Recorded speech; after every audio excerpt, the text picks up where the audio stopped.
फिर बात करते हैं इरिवर्सिबल की। इरिवर्सिबल, पहली बात, system is in thermodynamic equilibrium with surrounding, कब? सिर्फ इनिशियल और फाइनल पोजीशन पे, and not during the intermediate stages. Second, proceeds by, अब जब आप ए से बी जाते हो इरिवर्सिबल से, अब ऐसा नहीं मैंने आपको कहा कि आपको एक ही स्टेप में जाना है, आप 2 स्टेप में जाओ। जैसे ए से बी गए, फिर बी से सी गए, 3 स्टेप में जाओ, सी से डी जाओ, पर point is finite number of steps होने चाहिए। ऐसा नहीं है कि इनफाइनाइट नंबर ऑफ स्टेप्स हैं। तो जब भी आप फाइनाइट नंबर ऑफ स्टेप्स के थ्रू एक पॉइंट से दूसरे पॉइंट तक या इनिशियल से फाइनल स्टेट पे जाते हो, that is irreversible. Driving force और अपोजिंग फोर्स में काफ़ी डिफरेंस होता है।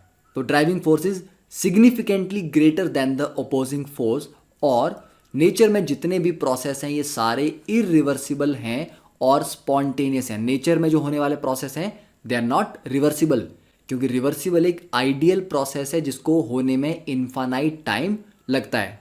तो I think this much is clear. ठीक है, बाकी जब हम इस पे वर्क का फॉर्मूला डिराइव करेंगे तब आपको इसमें थोड़ी सी और क्लैरिटी आ जाएगी। ठीक है, तो नोट डाउन कर लिया। अब नेक्स्ट बात करते हैं हीट और वर्क की, कि हीट क्या होता है, कैसे डिफाइन करते हैं, वर्क क्या होता है, उसको कैसे हम डिफाइन करेंगे। ठीक है, अब देखो, जब भी हम किसी भी सिस्टम में एनर्जी ऐड करने की ट्राई करते हैं, ठीक है, कोई भी सिस्टम है, उसको आपने एनर्जी देनी है। एनर्जी देने के 2 ही तरीके होते हैं, या तो हीट या फिर वर्क।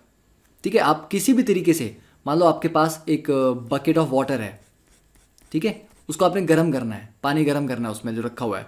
तो गर्म करने का मतलब है कि पानी को आप एनर्जी दे रहे हो। एनर्जी आप कैसे दे सकते हो? रॉड डाल के गर्म करो, इलेक्ट्रिकल वर्क हो सकता है वो। ठीक है, धूप में रख के गर्म कर लो, वो हीट हो जाएगी। ठीक है, आप शेक करके गर्म कर सकते हो, मतलब बहुत टाइम लगेगा, but yes that is a way, वो भी एक तरह से वर्क होगा। ठीक है, कुछ भी करो, गैस पे रख के गर्म कर लो, वो हीट है। तो जब भी आप एनर्जी ट्रांसफ़र करते हो किसी भी तरीके से करो, वो या तो हीट में आएगा या वो वर्क में आएगा। तो देर आर ओनली 2 वेज जिसके थ्रू सिस्टम को एनर्जी सप्लाई की जा सकती है या सिस्टम से एनर्जी बाहर निकाली जा सकती है। तो एनर्जी देने या निकालने के 2 ही तरीके हैं, या तो हीट या फिर वर्क। ठीक है, तो इतना बात क्लियर है कि सिस्टम को एनर्जी देनी है या उससे निकालनी है, उसके सिर्फ 2 तरीके होते हैं। अब हीट क्या है? How do you define heat? तो हीट वो एनर्जी एक्सचेंज है जब सिस्टम और सराउंडिंग के बीच में टेम्परेचर डिफरेंस होता है। मान लो एक बॉडी हॉट है और एक बॉडी कोल्ड है, इन दोनों के बीच में एनर्जी ट्रांसफ़र होगा।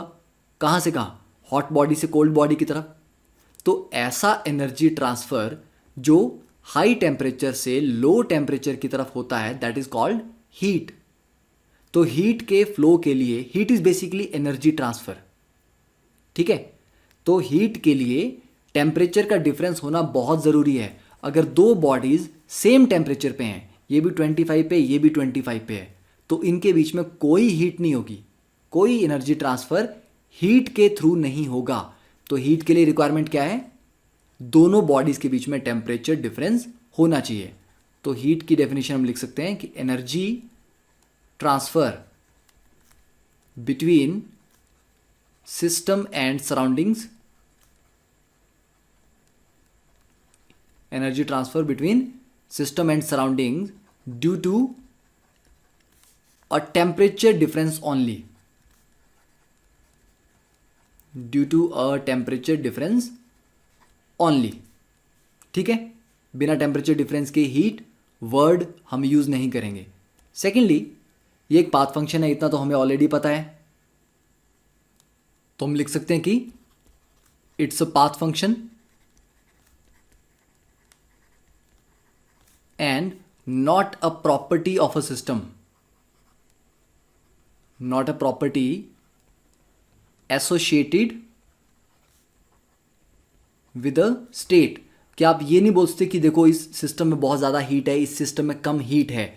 हीट कभी भी स्टेट के अकॉर्डिंग डिफाइन नहीं की जाती, कि अगर हम ए पॉइंट से या ए स्टेट से बी स्टेट में जा रहे हैं तो हीट कोई ऐसी चीज़ नहीं कि आप बोलोगे अच्छा ए के पास ज़्यादा हीट है, बी के पास कम हीट है, या इनिशियल स्टेट में हीट ज़्यादा थी और फाइनल स्टेट में हीट कम है.